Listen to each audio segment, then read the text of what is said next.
In 1789, Martin Klaproth discovered the elements zirconium and uranium. Uranium had existed before. We were using it to make glazes and pottery since Greek and Roman times. We just hadn't isolated it as its own element, and that's what Klaproth did. 1895, William Conrad Roentgen discovered X-rays, basically making them artificially. 1896, January, Henri Becquerel, French physicist, was studying radiation emissions from uranium crystals. He thought that they were activated by sunlight.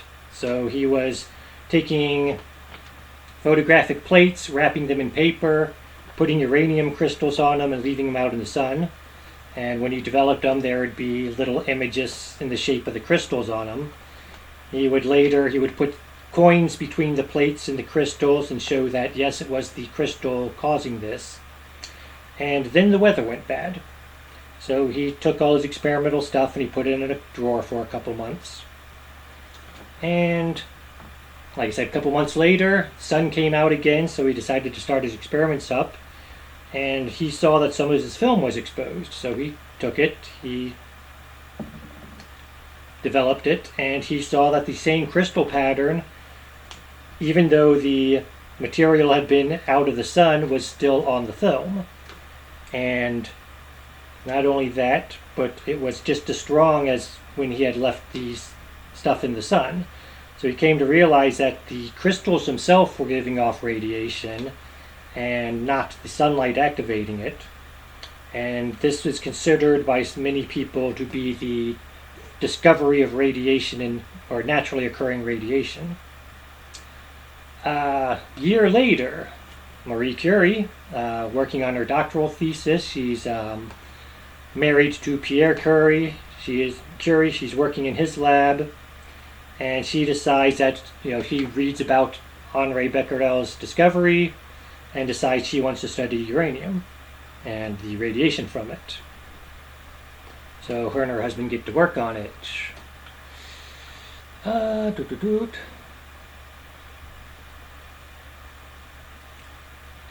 What they came to find towards the end of the year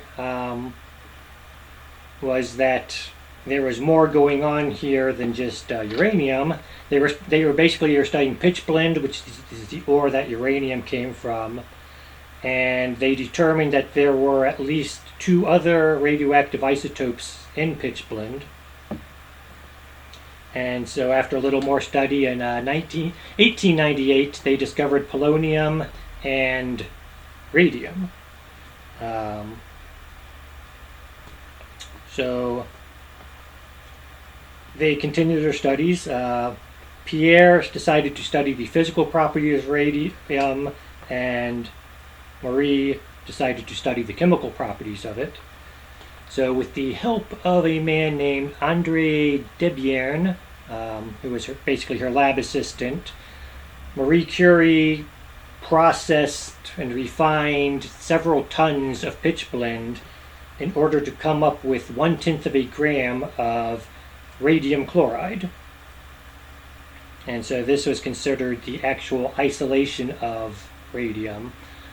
This happened April 20th, 1902.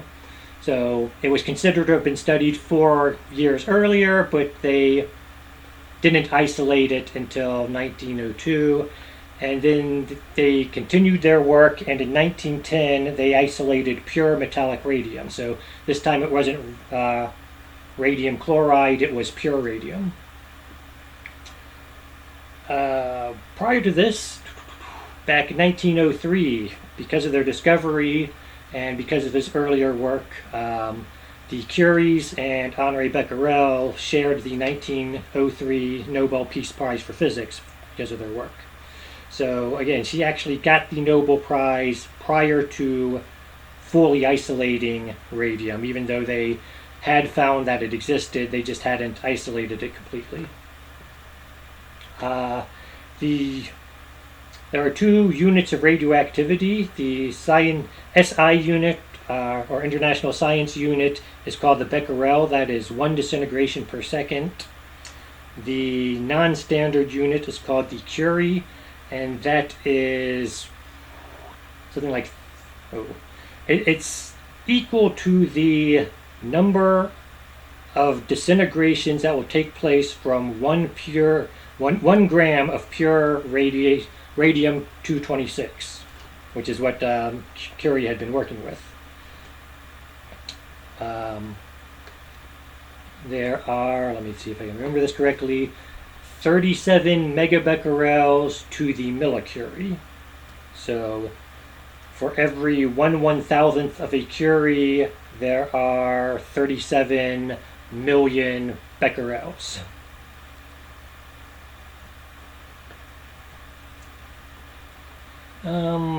Madame Curie, she later went on to see if there was any medical use for radium, so she was studying that. And it's interesting, I bring that up because people over time, they started considering, yes, there could be medical applications to radioactive materials. But they also knew that it was dangerous. They are also afraid it could be used as a weapon. So there was this weird love-hate relationship with radium, just because of the possibilities for good and the possibilities for bad or evil.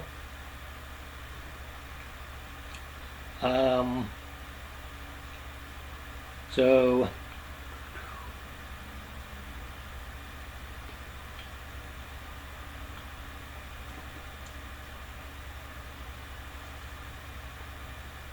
1913, Henry G.J. Moseley, he was studying ionizing radiation, and he realized this is the same basic stuff that certain ionizing radiation safety can create a current, and so he theorized that you could make a battery out of radium, and he did in 1913. And so this was the first atomic battery. Since then, other atomic batteries have been made, but they're all very expensive. If you'll remember, Marie Curie, in order to get 1/10 of a gram of radium, she had to refine several tons of pitchblende. One source I looked up said you can get 1/7 of a gram from 1 ton of pitchblende. So basically, when the Curies were first doing their work, the process was new. So she wasn't getting as good results as later refiners did, but still, 1/7 of a gram per ton is very low yield. So atomic batteries are expensive. They are only used for things like if you need a battery for a satellite, and some things where the battery has to last a long time and people aren't going to be able to do regular maintenance. So satellites they use them for. Some pacemakers use them. The thing is, they don't use radium anymore. Some of them use plutonium, some use polonium. They just stopped using radium after a while. So what I'm actually really more interested in is the effect of radium in pop culture. Because at this time, years ago when I was reading several books, radium kept popping up as a use. I'm reading older stories. A man in 2012, Joshua Glenn, coined the phrase the radium age of literature. He says it runs between 1904 to 1933. So it's an age when writers are starting to mention radium, but it's not necessarily stories about radium. So it's stuff like, it is science fiction, but it's not, we've moved from the age of steam, Jules Verne and H.G. Wells, to, possible, nuclear reactors and bombs and, radium batteries. And his point, from what I can tell from his article, it's not that, it's not about the radium so much, but the radium age is more along the lines of science fiction has moved from science is all beneficial and there's nothing we can solve without science to science can also be bad. And so the literature of the radium age, it starts to get into post-apocalyptic themes, dystopian governments, that sort of thing. So even though he calls it the radium age of literature, he's not really dealing with the radium itself. He is dealing more with the concept of science and how people's view of science changed. So as I said, I've noticed in the radium popping up since in some past things I've read. I learned about Joshua Glenn's article because I went online and looked up radium in literature just to see if I couldn't find more examples. I couldn't, and that's not because it wasn't used. I think it was more along the lines of looking up lasers in literature. And yes, science fiction used laser guns, but it wasn't the main point of the story. And so you're not going to get, a list of books that mention lasers. You aren't going to get a list of books that mention radium. So I am more or less stuck with the few that I know from my memory. Bram Stoker in 1903 wrote The Jewel of the Seven Stars. It was a book about some people came across a jewel in an Egyptian tomb. This was more of a fantasy or more mythological fantasy type thing. They were trying to recreate this ritual. But one of the people mentions, radium. He mentions that radium had been discovered recently. And someone philosophizes or speculates that maybe the magic that the Egyptians used was actually from radium. And they had discovered radium, or maybe not necessarily discovered radium, but were accidentally working with the properties of radium. Later, he wrote, in 1909, he wrote The Lady of the Shroud. This some people see as a follow-up to Dracula. It's an interesting book. I like the book. It's not really a good horror movie. Towards the end, he goes off the rails a little, and so we get to the main character. He has inherited basically a small kingdom. Actually, he inherits a castle, but he sort of takes over the government of the kingdom it's in. And towards the end, he's talking, and he finds that there is radium, there is pitchblende in the mountains, and so he theorizes about how they will make radium engines, and he learns how to fly an airplane. So he at one point mentions that he wants to make radium-powered airplanes, basically. He doesn't call them airplanes. It's a fleet of radium-powered flying ships, basically. Next, Edgar Rice Burroughs in The Princess of Mars, or the Barsoom series as it's called. Everything on Mars is run by radium batteries.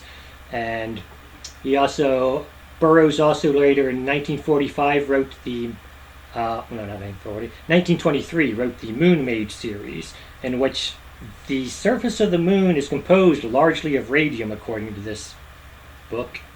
And not only that, the moon's hollow, and the illumination inside comes from the fact that the moon is primarily composed of radium. And so again, we got this, benefits coming from radium.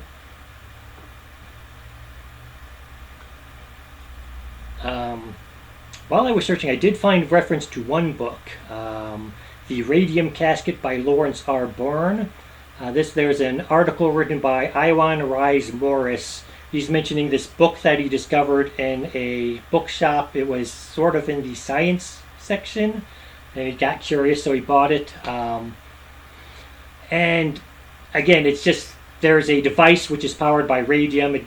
His article doesn't go into a lot of detail on what it is or what the device does, but he does make the comment that what Radium does in the story is provide a device that straddles ancient and occult knowledge and a contemporary technology pointing towards the future. So his theory, which sort of lines up with most of the stories I've read where radium is mentioned, is that radium is this weird unknown force, but it's also scientific. And so we can sort of play around with it a little more.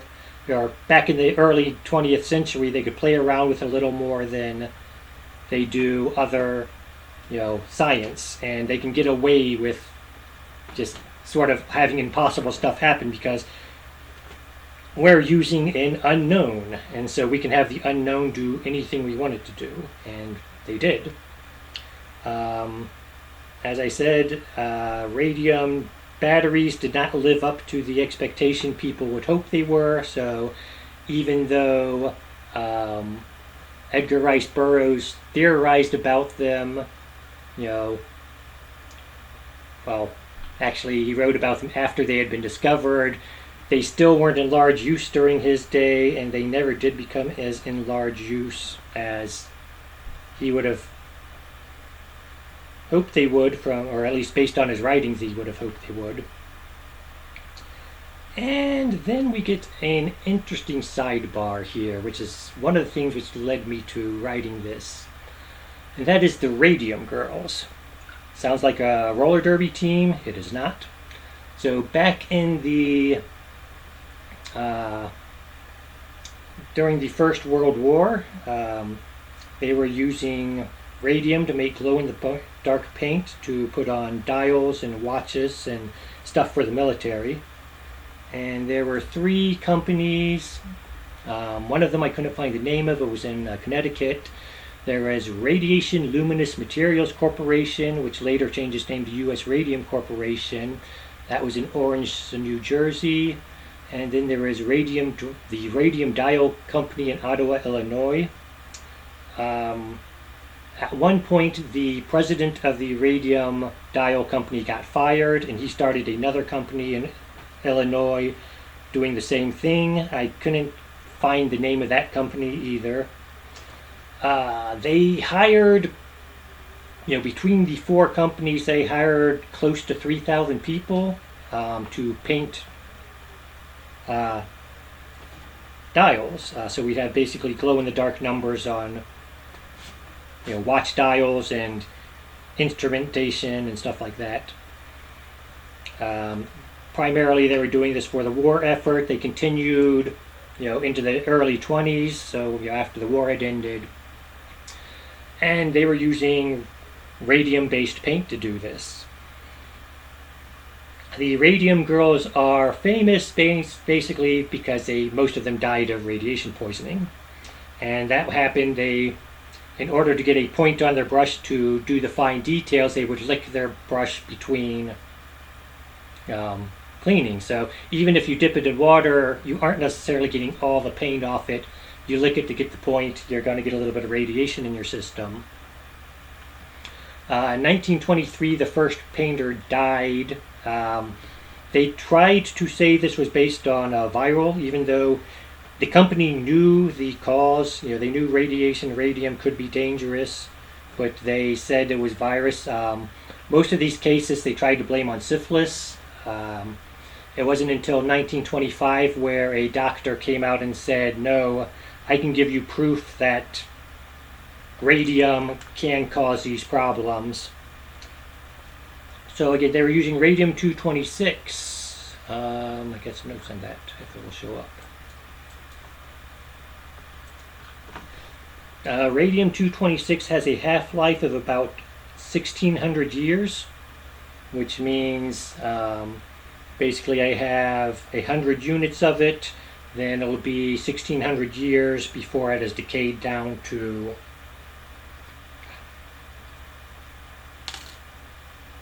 50 units, and then another 1,600 years before it's decayed down to 25 units, etc., etc. It has a biological half-life of close to 45 years. The source I found listed it in days, and I wrote it down, and my computer doesn't want to let me scroll on that, so I'm not going to say anything about it other than that I did the calculation that comes out as just short of 45 years. Biological half-life, that is basically if I ingest something, then it is in half of it will be eliminated from my system in one biological half-life. So again, I ingest 100 units, it'll be 45 years before I'm down to just having 50 units in my system. Then another 45 years before I'm down to just having 25 units. So things like carbon-14, carbon exists naturally in the body, so it has a biological half-life of, I believe, 30 days, if I remember correctly. And that's because your body has a method of eliminating it. I eat food, I get more carbon from the food. That food that I eat replaces the carbon in my system. And basically my body cycles through carbon rapidly. Radium doesn't appear naturally in the human body, so I eat radium, the body has no natural way to get rid of it. It takes 45 years to get rid of half of it. So the radium girls, licking their paintbrush, getting radium in their system, it's not decaying fast, their body's not eliminating it fast, so it's pretty much, a large part of what they ingested was in their body for the rest of their lives, which wasn't very long for most of them. So how much did they ingest? And that's a hard question. I tried to find out the activity on a radium dial or a radium watch, and one site I found, the only site that made a guess at it, said that it was somewhere between 5 and 15 microcuries, which again, a curie is the amount of radiation in 1 pure gram of radium-226. So, microcuries, they don't sound like a lot, but there's actually more to them than you would think. Just don't let the word micro fool you. So licking your paintbrush, you can assume that, I don't know, maybe 1% of that you're getting in your system based on, so you're getting somewhere between 0.05 and 0.15 microcuries per dial that you paint. And I did find some information, so the average pay was 1.2 cents per dial. So the girls were being paid by the amount of work they did. And the average income was $75 a day. So they were painting 6,250 dials per day on average. Which, again, if you're getting 0.05 microcuries per dial, then you are getting close to a millicurie per day, which is not that now we're getting into bad stuff. Again, that 1% is a guess. It might have been less than that. I'm not gonna push for that, but I mean, that's, most people would say 1% is a pretty good low percentage of something to be ingesting, but for the amount they were working with, not so good. I heard a story, I haven't been able to confirm this, that some of them were buried in lead-lined coffins, which I've done a little work with radium in the past. It has somewhat a strong energy. It can go through shielding, but considering that people are generally buried about 6 feet deep, Earth makes a good shield. So 6 feet of earth, and then we have this coffin on top of it, or this lead on top of it. So I think it's reasonable to say that some of these women had a very healthy, a very large dose of radium in their system when they died. Radium goes to the bone, or tends to go to the bone of the human body. So these women, it was first noticed they started having problems with their teeth. Um, One of them had her jaw come loose. It actually broke out. They were having, bone fractures easily. And so, in 1928, those who survived and tried to make a lawsuit did succeed. The world was sort of exposed to, here are the dangers of radium. But, that said, radium didn't completely go away. There was the movie serials of 1945. I accidentally said 1945 earlier. I was looking at the Manhunt on Mystery Island. It was a 15-part movie serial that you could go see at the movie. Go to the theater and they'd show one of these little serials before the main feature. The scientist who they were, the detective was trying to find a scientist who had gone missing, and he was working on the radium device, which could be used for great good or great evil, depending on whose hands it fell into. So people still recognized, yes, radium was dangerous, but they were still willing to accept that it could be good for a while. It did go out of more common use. People stopped using it for experiments as much just because it has a long half-life. It's been proved to be hazardous if people accidentally ingest it. And it became very expensive to dispose of, so companies stopped using it as often. So it's largely almost died out of use now. It still gets used a little bit, but not as much. Our hopes for it that we were going to get these super long life batteries died out, in the early part of the 20th century. And so it's sort of gone, the way of the dinosaur, to put it, metaphorically. To be more to the point, it's just, other forms of radiation have been found to be safer to use and have, cheaper to get. Again, 1/7 of a gram per ton of pitch blend. Radium's a little expensive to come by. So that is all for radium, and I hope you enjoyed. I hope you visit me again. Good evening.